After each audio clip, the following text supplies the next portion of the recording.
Nosotros sabemos que la predicación es uno de los pilares fundamentales del ministerio cristiano. A lo largo de la historia de la Iglesia, la predicación ha sido el medio principal para comunicar la verdad de la palabra de Dios y también para edificar a los creyentes, para el crecimiento espiritual, ¿no? Y para la evangelización a los no creyentes. Ha sido siempre la predicación lo fundamental. Jesús mismo fue conocido como un predicador y un predicador poderoso. Sus sermones han trascendido, obviamente, el tiempo. ¿Quién no ha escuchado alguna vez del famoso Sermón del Monte de Jesús? Un sermón que ha trascendido eh, el tiempo y ha transformado vidas, ha transformado culturas enteras. Después de Jesús, los apóstoles, siguiendo el mismo ejemplo de Cristo y el mismo mandamiento de Cristo, han hecho de la predicación la base fundamental para el crecimiento y para la edificación de la iglesia. Porque la predicación no solamente transmite conocimiento bíblico, sino que la predicación de la palabra de Dios, nosotros sabemos, tiene el poder de transformar vidas. Tiene el poder de consolar a las personas que están tristes, tiene el poder de desafiar a las personas que están desanimadas, de motivarles, de llevarles a la acción.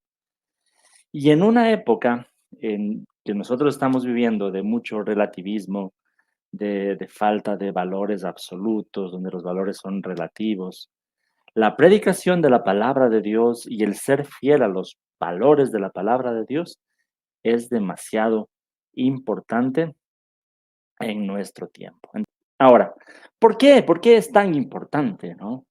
Y tenemos que hablar obviamente de la naturaleza de la palabra de Dios.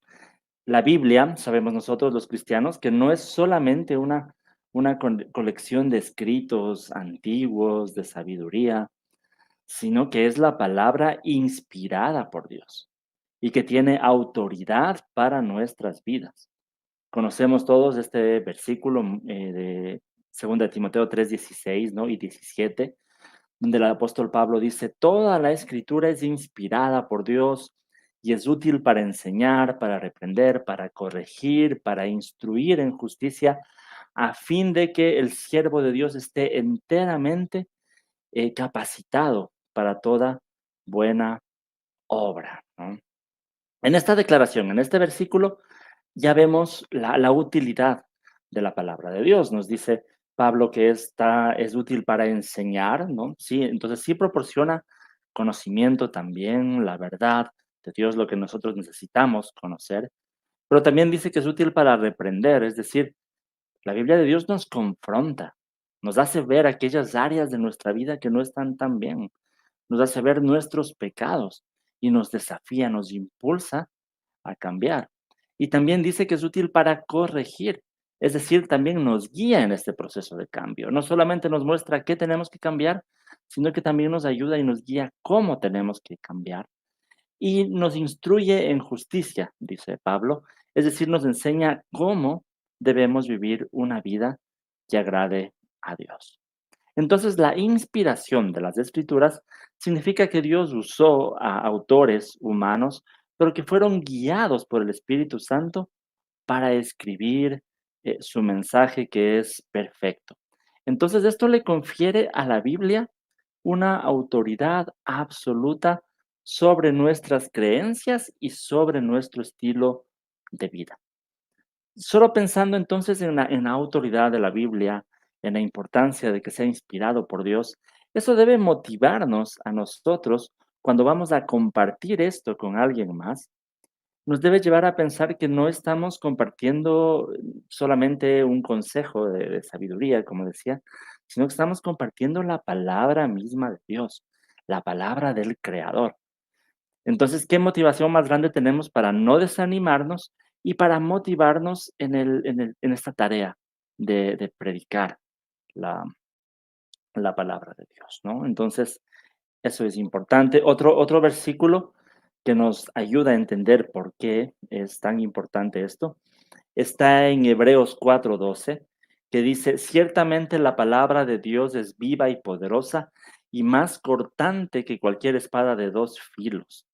Este versículo también resalta algunas características. Dice que la palabra de Dios es viva. Es decir, la palabra de Dios no es solamente, como había mencionado, lo digo nuevamente, un libro de sabiduría que ya está muerto, un libro antiguo, sino que la palabra de Dios está viva, es activa, es dinámica, ¿sí? Y que tiene el poder de cambiar y transformar corazones. Por eso dice que es poderosa, es viva, es poderosa, tiene la capacidad de efectuar cambios profundos y sobre todo duraderos en las personas y en sus circunstancias. Y también dice que es más cortante como cualquier espada de dos filos. Es decir, la palabra de Dios penetra hasta lo más profundo de nuestro ser y discierne nuestros pensamientos y nuestras intenciones. Entonces, este poder transformador de la palabra de Dios, que ha sido evidente para quienes somos cristianos por la regeneración que hemos experimentado, por estar en este proceso de santificación, porque ha renovado nuestra mente, porque sabemos que la palabra de Dios es capaz de romper cualquier cadena de esclavitud espiritual, es capaz de sanar cualquier herida emocional, es capaz de restaurar cualquier relación que se encuentre rota. Entonces, como predicadores, nosotros debemos confiar que lo que nosotros estamos enseñando tiene ese poder, tiene ese poder. Entonces, eso nos ayuda a librarnos un poco de esa inseguridad que podemos experimentar en ocasiones, que queremos compartir la palabra de Dios, pero sentimos temor o, o pensamos que tal vez no va a ser el objetivo, no va a cumplir su objetivo con ciertas personas. Pero cuando nosotros meditamos, reflexionamos sobre lo que es en sí la palabra de Dios y el poder que tiene, eso debe a nosotros motivarnos a poder predicar más, ¿sí? A predicar más.